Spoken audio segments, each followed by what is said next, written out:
G'day, welcome back to the Voice of a Veteran podcast. I'm here with Scotty Evanet, the man himself. G'day, my friend. Happy to be here. Good to hear. We're all happy today, and we want to talk about, I would like to talk with you, mate, and bounce some ideas off you about what I came away with after the Christmas, New Year's period, again, December, January, travelling around the country, engaging with veterans and having some of my own little epiphanies. Because during this time, I didn't just only engage with veterans, I engaged with a lot of politicians, actually, and some random people all over the place, everyday Australians, and I really use the time to ground truth and check and listen to many, many opinions, because there's a lot of emotion in the general Australian public at the moment, be it COVID, be it what's going on with this Burton report, and, there's a lot of emotion coming out, people supporting our veterans, We've already seen the public backlash, it's been huge, and it's caused a lot of government backsteps, but key part for me in going around and doing these conversations really helped me unravel a lot that was my own spiral from leaving defence and leaving what we've spoken about being the pinnacle of our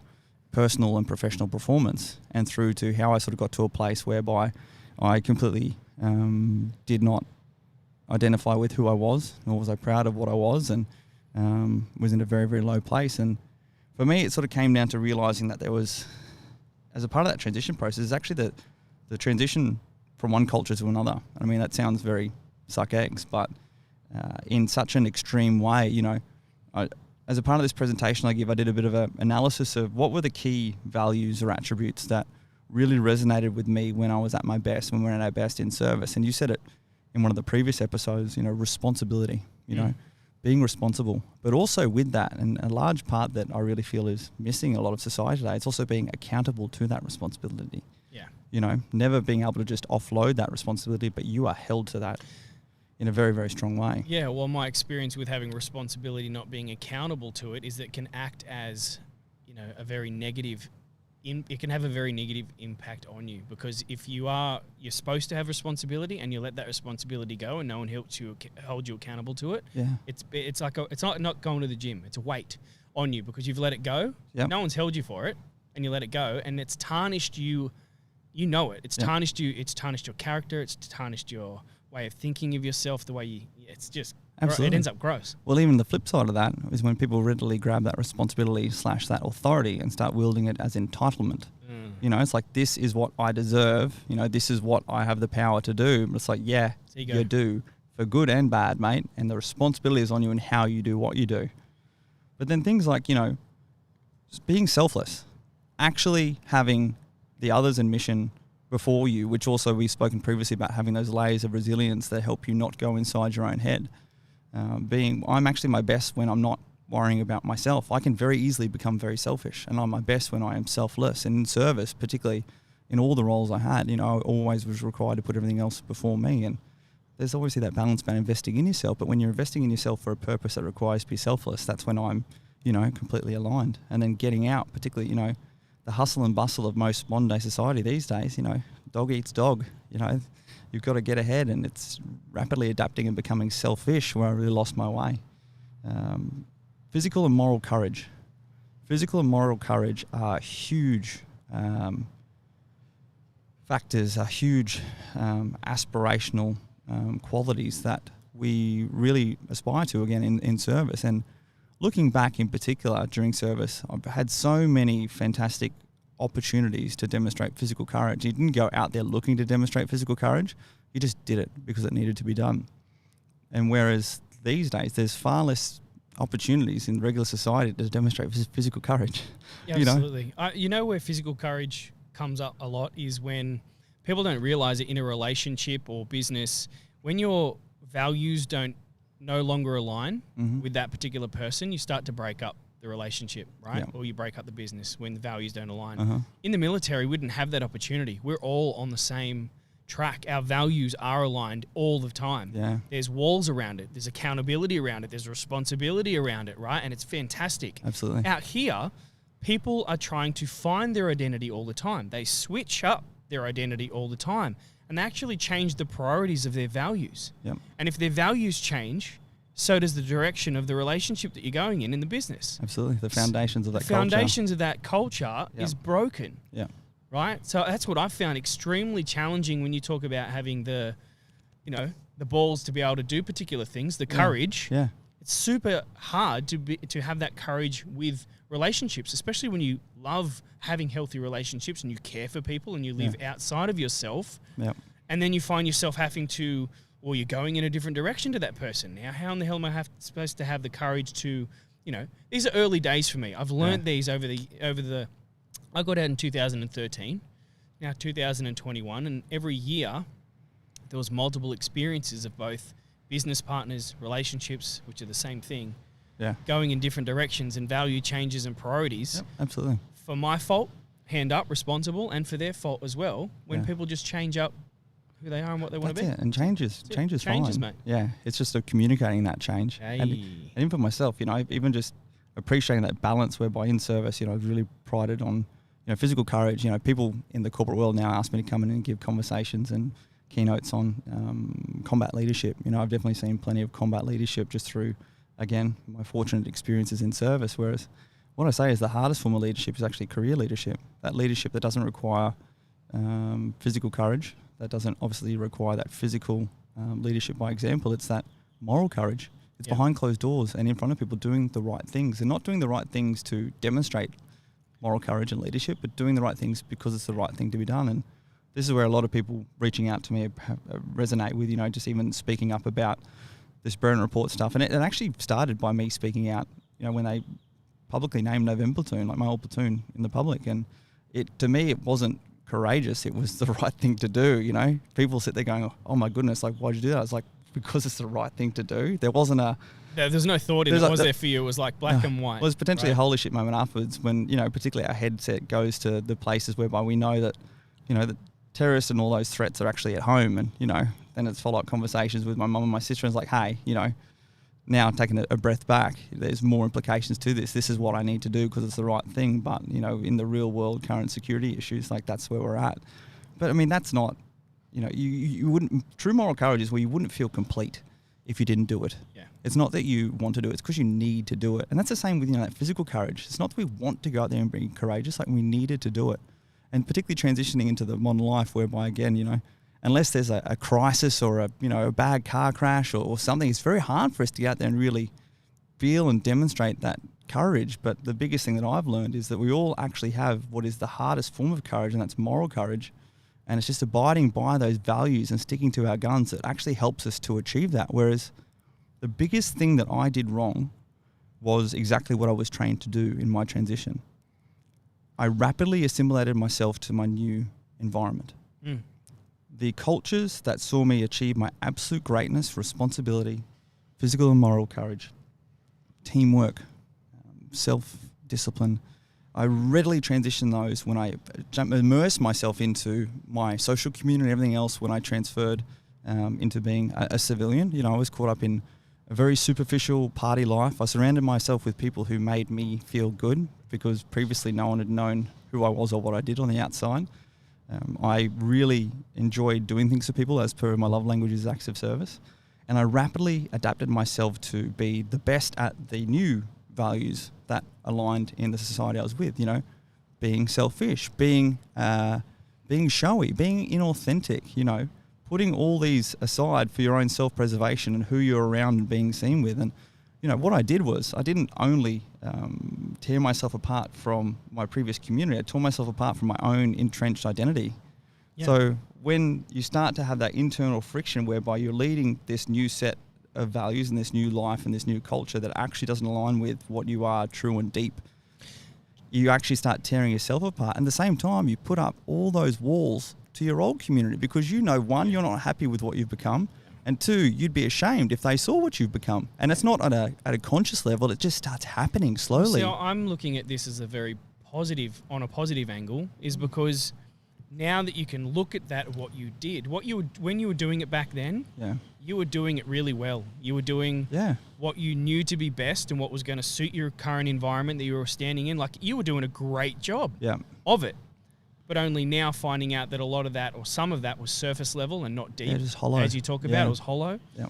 And looking back at it, but that's what people have to realize, is that you can change your identity, the thought of yourself and how you act quickly in a moment. You can go, that's it. I'm deciding that I'm no longer doing these things and I'm going to pick up these things. And you can do that quickly. I think that's the positive part of it, is that now looking back, you're like, oh, well, I did that. But see, the issue is that, that oh shit moment came from like an ideation moment on the couch. And that's where, the body of work to be done here in supporting the defence and veteran transition process is by, there was so little hands-on my transition that I talk about like the pendulum swing.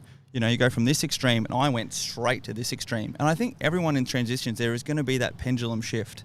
And now we're sort of back where we need to be. Appreciating you go from one extreme to the next, you need to find the middle ground in the middle. But it's having more hands-on that release. So it's just appreciating also an expectation management. You're going to have your swing. You're going to get out there and do some silly things, but then you need to come back. It's really trying to minimize the extremes at which we're releasing people back here and how they're following through. Mate, my transition was like a reconnaissance soldier would do a CTR. Like, I completely disappeared into the bush. Yeah. And I circled around looking in, just deciding what I wanted to do. And when I wanted to come in, I came in. Yeah. But no one knew anything of my... Yeah. It was very similar to yours. It was just gone, disappeared, and only popping up above the threshold when someone wanted to have a dig. But anyway. No, that's it. And a lot of the guys and girls engaged with over the Christmas break, particularly of those who are, med discharge and med separation is a huge one at the moment. And so many people are leaving at those points in which they're becoming disenfranchised with the machine they're with. So therefore, the momentum is already building for them to want to swing that pendulum. That elastic energy is pent up, and they're ready to swing and go out hard. And that's, we've identified there's that bigger bodies of studies, pages and pages and pages that we need to know that they're the critical people we need to maintain our time with. And I really look forward to, we need to engage with those people more to help set those expectations up. But a lot of it comes down to even their disenfranchised piece. Is this one key conversation I want to have at the moment is between leadership and politics. Mm-hmm. Again, I read some fascinating articles from a guy, a current politician, actually sent them to me, a veteran himself, about moral injury. And when we talk about previously about that culture that we truly align with, that saw us to our greatest in service, and particularly then out of service, and now being able to look back and, really resonate that, as I said it before, that culture we have in defence whereby you're measured on your conduct and your character every day, not on, where you've come from or anything else prior to that. And to be honest, that sort of culture in defence is quite the utopia whereby, we know, regardless of who you are, you can be united with a purpose that is so far outside of yourself and achieve fantastic things physically, mentally and emotionally.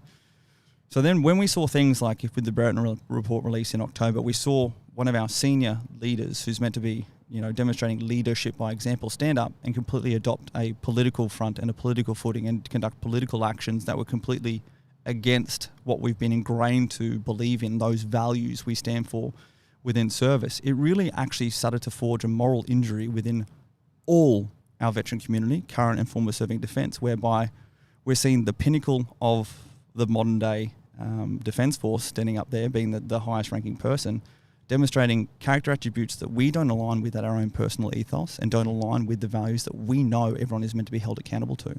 And we still haven't seen that action been undone. Like we said, a simple apology would backtrack that. But what that's done is, even particularly in those many people currently in service, is just started to put that little crack in there, that little wedge in there that we've spoken about previously, whereby you start to have some doubts on that higher purpose, not in what you need to do it, but just in this case, if those people that you're doing it for or responsible for you are going to have you back. Well, mate, they have a bloody hard job, don't they? I mean, talked about it earlier, the ability to be a leader, and especially a military leader, and then play the politics game. Yeah. There's got to be a conflict of interest between those two job roles. Like, it's you hold one job role and you're playing two fields. And this is where if one spews into the other.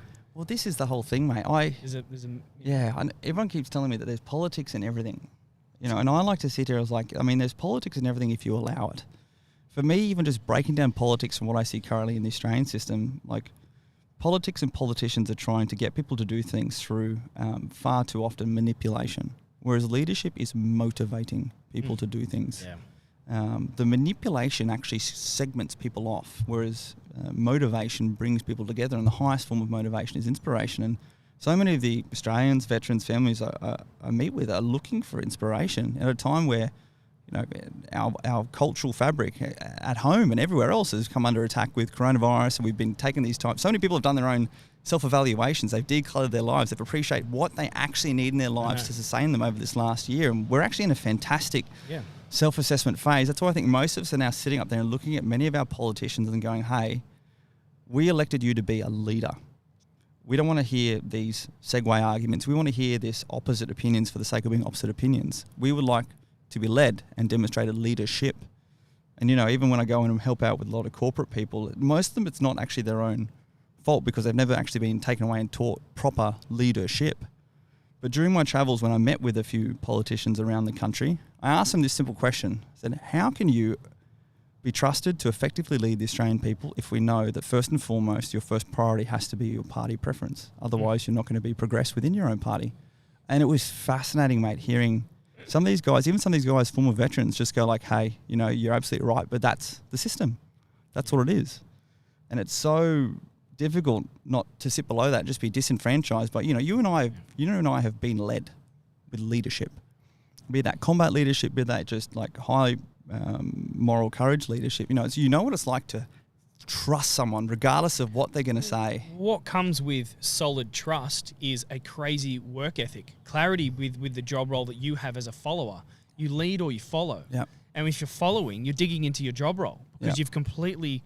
Well, your purpose, and your purpose nests within the mission. Exactly. Yeah. So if you want to increase productivity in how people operate and, people's mental health right here on who they are and what they do for a job, then it needs that solid leadership in place, right? It needs that connection. So, and I remember particularly back during my military days, mate, it was so important. I mean, I got out as a major, and I was always fortunate to be at the everyday interface with soldiers on the ground.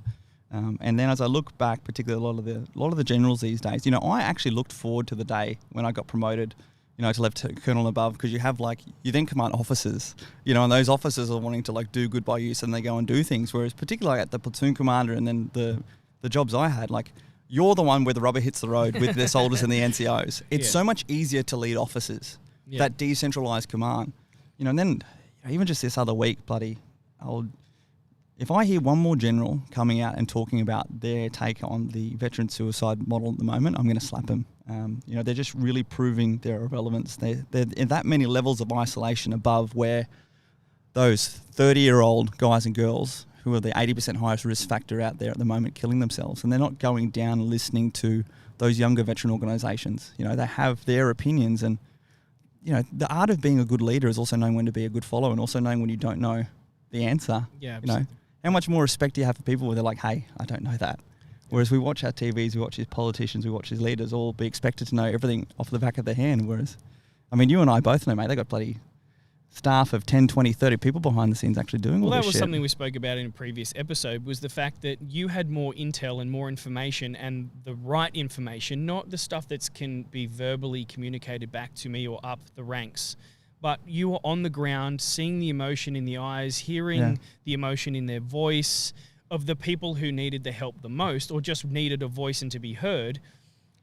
There needs to be more examples of that, of the leadership being more ingrained or more mixed up with ground level stuff to actually get a real energy from the vibe. Right? Facts. It's lazy leadership, mate. It's lazy leadership when you don't take the time to figure out what's going on the ground. And I don't want to tie that back to, there's all these conversations with the Burton Inquiry. How did they not know what's going on the ground? As you know, mate, whether it's leading an army of one or leading an army of 1 million, if you want to know what's going on, you get out there and find out what's going on. You get out there and immerse yourself with what's going on the ground. And as I see at the moment, particularly as we progress in this digital era that we're in technology, the ability to maintain observation and overwatch from social platforms or from media or from emails, 9 times out of 10, you're only seeing what's making noise. Yep. You're not seeing those who are actually rolling their sleeves up, getting it done on the ground, because it's actually those who are, what do they call it?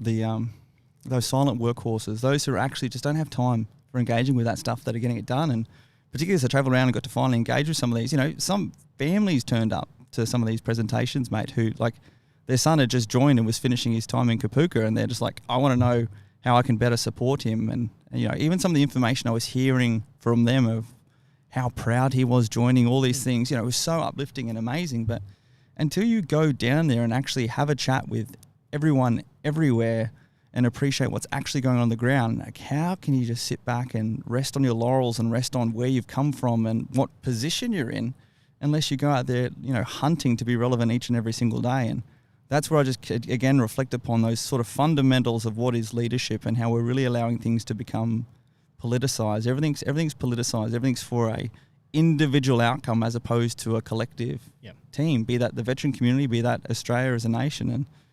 And, again, everything comes down to cultural change. But fuck it, mate, post-2020, if it's not the time to do it now, the more conversations we have with people as opposed to... And that was the biggest thing I learned from my little moment of offloading all of my problems, blaming DVA and everything, just realising that, too often we are the only person holding ourselves back. And as opposed to... My new rule for this year is to, and bring as many people along with me, as opposed to sitting there going, that's the way it's always been, that's politics, that's this. It's like, cool, well, let's change it. Why can't we change it? Let's go until we meet failure. Let's see if we aren't happy with something, and this is something I was saying to all the veterans travelling around when they were having sessions with Jackie Lambie and raising all their problems, like, cool, what can you do about it here and now? And what do you need help with? Send your 5 Ws. What can you solve at your individual level? What additional resources do you need? What are your next actions? How can I be in support? And let's hold each other accountable, but don't ever sit there and think that we are too small to get something done, mate? Yeah, touche. I don't know. Do you sitting as an Australian citizen, mate, and over this Christmas, New Year period and all the stuff you see going on in our veteran community? I mean, what's your bloody take on it? What do you? Well, I'm guilty of being one of the guys that digs into work, right? Like, just get it done. I always enjoyed being a really good 2IC and understanding what the commander's intent or what my leader's intent was, and then just going, that's it. I know what I need to know now. I'm going to go and do. Yeah, got it. And I've been doing a lot of that as I dig in and I put my head up my butt, essentially, as far as my, my awareness goes. Yeah. It decreases as soon as you do that, right? So more responsibility in then stopping and then getting that situation awareness back. Yeah. And talking to you, who's been talking to the wider community. But that's why you and me are set up and working as a good team, is that you're constantly got a broad view and you're in there listening to the many whilst work gets done. But how many other people are like myself or doing what I'm doing? Yeah. So many are. I mean, I guess I put it in the context that this is a bloody election year coming up, and if it's probably for the first time in my entire career I've actually paid attention to what's going on in the world, from the opinions and the agendas in the media through to how completely disillusioned I am with politics without actually having leaders. Previously, mate, I'll say this, I barely ever even voted. We were in the military. It was like, hey, that was my focus, that was my priority. Labor or Liberal or whoever else, I'm still going to have to provide them security when they come over here. I'm ready to deploy. I never really delved into it, and I'm actually very disappointed that I never really had a look at. And even as a part of that transition, I was never proactively looking after the environment I was transitioning to by not even paying attention to the issues that were rife in it. I was just focusing on the green machine. Well, mate, sometimes I think often like a child does is they come out with these answers immediately and they go, that was so basically correct, it was not funny, right? Meaning when I was watching Voice of a Veteran and things that you were doing pre-Christmas, it was like, why don't we have you in Parliament? Like, why don't we have... Let's not say that. No, but it was you, not you specifically, gotcha. But like the connection, the communication... Just leadership. The fucking lines between these guys and all the way up, because it seems to be chatting to too many individualized people in different roles where it's totally looked at in a different angle every time. It's like Chinese whispers. By the time it goes around the table, it comes back completely wrong or not at all. Yeah. That's the way I see it, and I've been thinking, if you're asking me, is just that, having more of us in the right places to link, to bridge, to build the communication lines to where it needs to change. Just being authentic, mate. The first thing, to stand up and expect to know the answers for running an entire country, let alone, allowing to be wrong, embracing and supporting each other, some form of collaboration, Didn't you say that after World War II, guys integrated into society a lot better than what we are at the moment? Well, that's when I was up in Townsville speaking with old Bob Catter, mate, he really had this bit of an epiphany. My grandfather said something quite similar as well. back in the day. He said, when guys came back from the war, they definitely didn't adjust the best, but some adjusted, and the majority adjusted much better than is comparison now. And particularly some of those who came back really became leaders in our society. They were, be that the local champion into politics, sports, whatever. And that's where we're going back previously. I really had that epiphany thanks to talking with Bob about, whereas back then I really believed that our culture and our values as a society were so much more closer to those that resembled in defence, if not almost exact, and therefore, given the fact that those guys in defence already achieved high levels of performance in that, when they transition, they're already at an exemplary standard. And it is that activation and maintenance of those values within our culture that we had back in defence, and even just getting around educating the guys and girls that, hey, you already have these fantastic soft skills, culture, values, emotional intelligence that stick to your guns, bring those into any workplace, and you are an asset to not only that culture, but the potential of that organisation. Again, I go back to when we ran the selection course. Pick the right person that we can then train to do anything. Yeah.